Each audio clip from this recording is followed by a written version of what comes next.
This video is sponsored by Rise of Gunpla. Use my discount code Nico Suratos for 5% off your next purchase. Hey everyone and welcome back to my channel. So today I'm finally sharing the build journey of my latest diorama. So this has been my project ever since the start of the year, and I can't wait to take you through the entire process from concept to completion. So let's jump in. Before we dive into the build, let's talk about the story behind this piece. So my channel is turning 3 years old this coming March, and I've come to realize that I accidentally started a tradition wherein the first video of every year is a Zaku diorama. So the first year, I did a 1:35 Zaku diorama called The Lost Battle. That was in January of 2022. And then the second year is when I noticed that I unconsciously also did another Zaku diorama as my first video for that year. And so I decided that for this year, I'll keep the tradition going by doing another Zaku related diorama as my first video.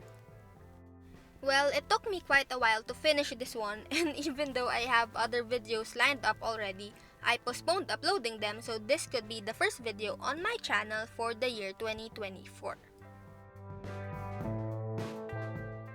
So first things first, I needed the concept.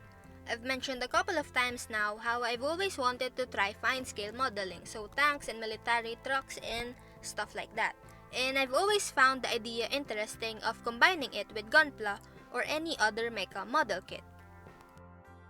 I just find it really interesting how you can combine realistic, real-life, traditional fine-scale model kits with unrealistic mecha and sci-fi model kits like Gunpla.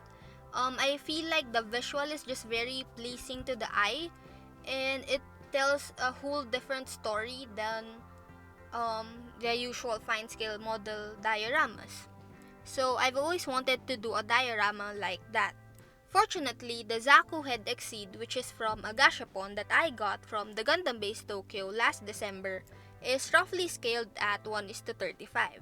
So I decided to take a 1:35 truck from my backlog and 1:35 scale soldier figures and combine them in some way on a diorama. So looking at all of the kits that I have, I knew I wanted to create a scene that captures a semi-realistic story. It's not gonna be realistic because there's a Gunpla head, but I wanted to show the enduring legacy of the Zaku of Zeon, even in its defeated state. And that's how I came up with this diorama. I called it The Remnants of Zeon.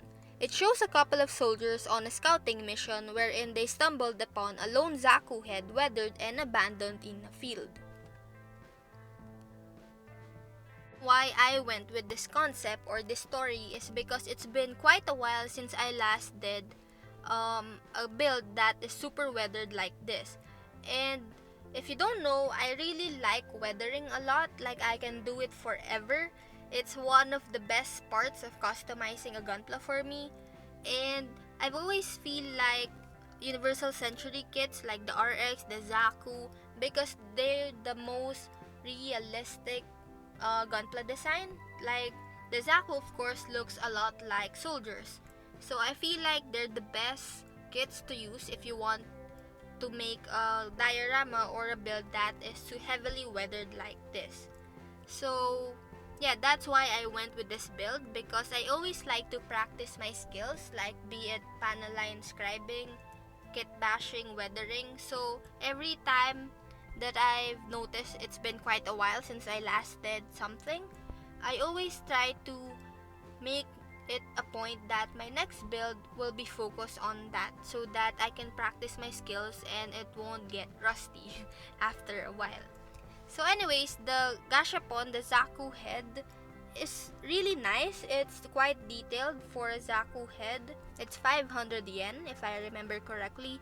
But since I'm pairing it with fine scale model kits, I knew it needed to be a lot more detailed.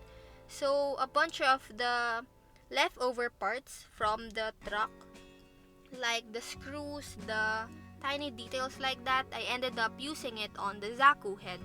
and just customizing it to make it look a lot more detailed and match it perfectly with the truck. For the truck itself, I ended up not customizing it. At first, I was planning to kind of like add a bunch of flat plate and parts and whatever so that it looks kind of sci-fi-ish. But then I remembered that the Universal Century period, the soldiers itself, the trucks, the hover bikes, they're not really that much sci-fi looking, so I ended up leaving the truck alone. And then as for the base, I always use a lot of XPS foam. It's basically just like a firmer and more solid version of styrofoam, and I just found it a lot better than styrofoam when it comes to carving it and shaping it to look exactly like how you want it to look. And then of course for the sides, I always cover it with some flat plates. I just find it to look a lot cleaner and more professional looking when I cover the sides with flat plate and then paint it black afterwards. So I might do a video about how I made this specific diorama. So I'm just gonna edit it and then do a more detailed tutorial and talk a lot more about how I made this diorama. So do subscribe if you haven't already, because I have a lot of videos lined up. I just have to edit them and then do voiceovers, then I'll upload them all one at a time. So anyways, for the truck here, this is my first time building and painting a fine scale truck. Like I did a Volkswagen, I think a year ago now, which was really nice, but an actual military truck like this is the first time. So while building this is from Trumpeteer. The mold itself, the parts are not that good. Like there's a bit of mold lines and leftover plastic from the mold, so you have to really clean it up a little bit. I actually did the shortcut. Like you're supposed to add putty, you're supposed to clean up a lot of stuff here. But since I knew that it was gonna take a long time and that it's just gonna be a part of the diorama, I ended up just building it and then of course sanding the knob marks and all that, but I did not really do a lot more to it. And then for the painting part, I used olive drab. All of the paints that I use, I believe I showed them in this video, but feel free to comment down below if you have any questions about anything regarding this video. So I've done a lot of Zaku, green Zaku.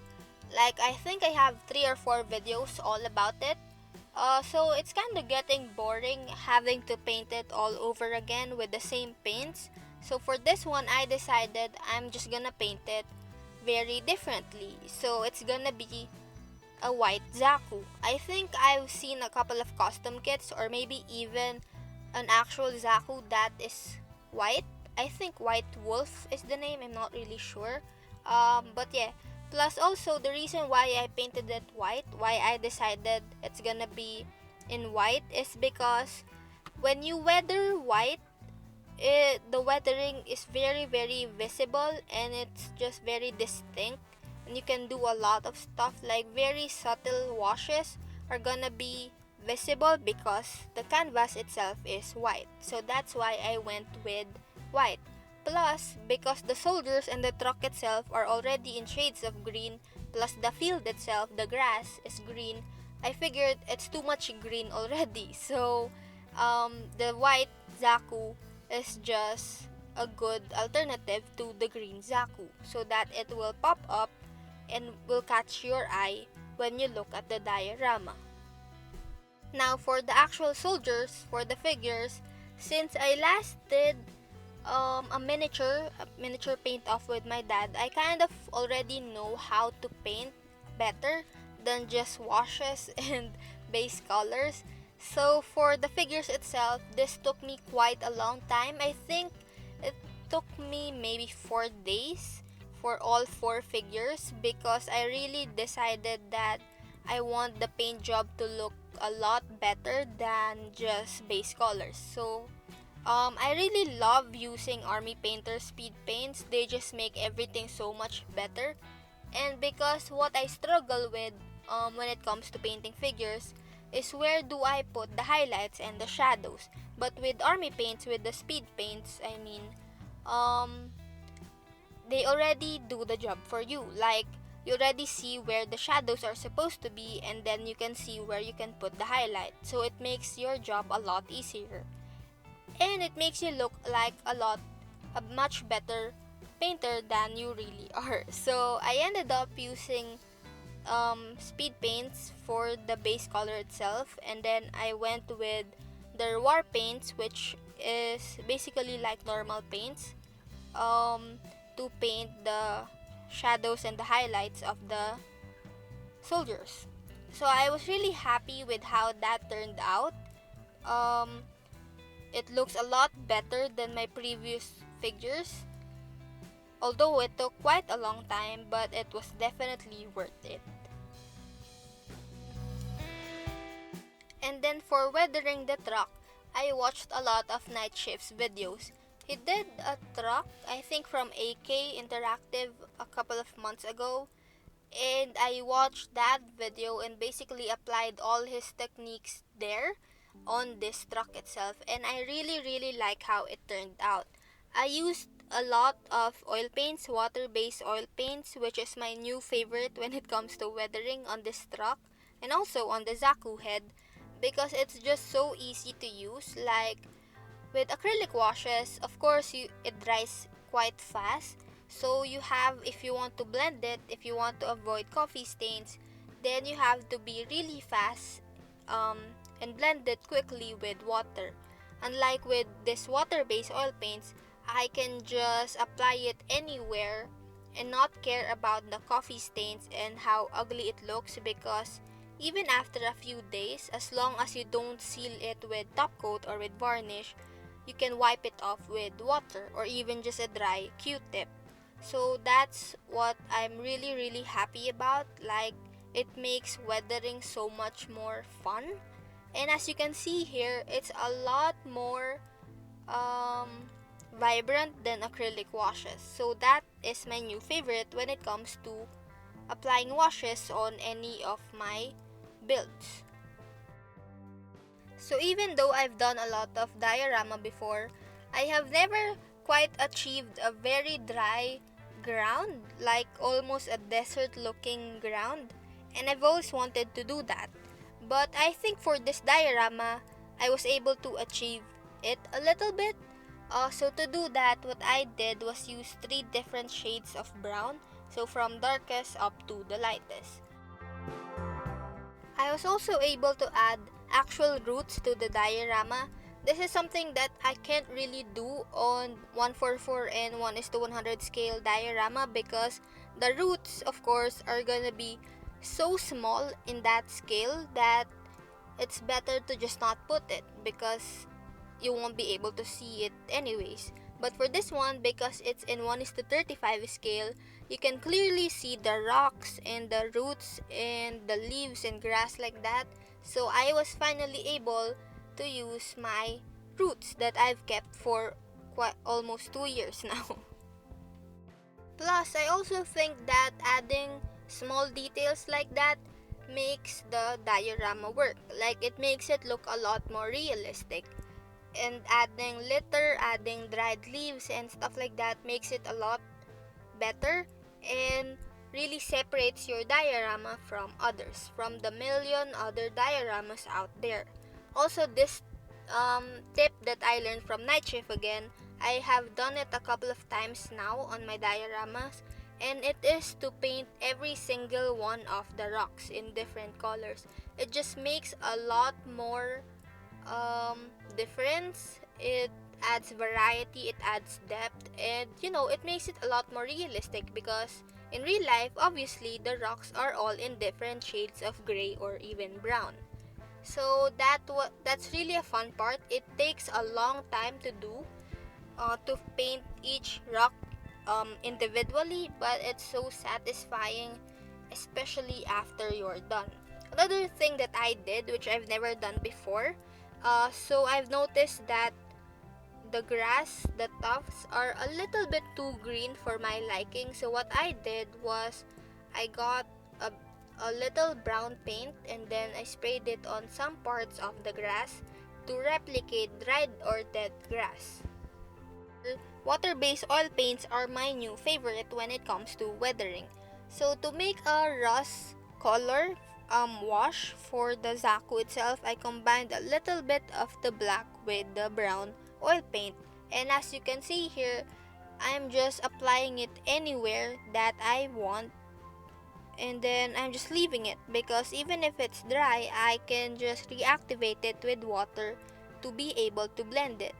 And actually, even just using a dry Q-tip and then just rubbing it on the dried oil paint itself works, and it does a fine job of creating streaking and just dirt in general. So it's really nice to use the water-based oil paints, and like I said, it makes life so much easier when it comes to weathering. And then for the paint chipping itself, I ended up combining hollow red and a dark gray. So when it comes to paint chipping, it kind of depends on the base color itself. Like here for a white base color, you're not gonna use a light gray paint for the paint chipping because that's useless. You're not gonna be able to see it. So for this one, I mixed a custom gray color. But for example, for a blue part, you're not gonna use a dark gray because it's not gonna be very visible. You're gonna use a light gray. So for the paint chipping, the colors, there's no standard colors because it really varies depending on the base color you're gonna use it on. And there you have it. My Zaku head diorama is finally complete and I'm incredibly proud of how it turned out. I really love how the weathering and the painting turned out on the truck itself, on the soldiers, and the layout of the diorama itself is very nice to look at. And here you can see it in natural lighting. You can see how the Zaku head stands out. And yeah, just the layout itself, I just really love it. So yeah, thanks for watching and I'll see you soon in the next one. Bye!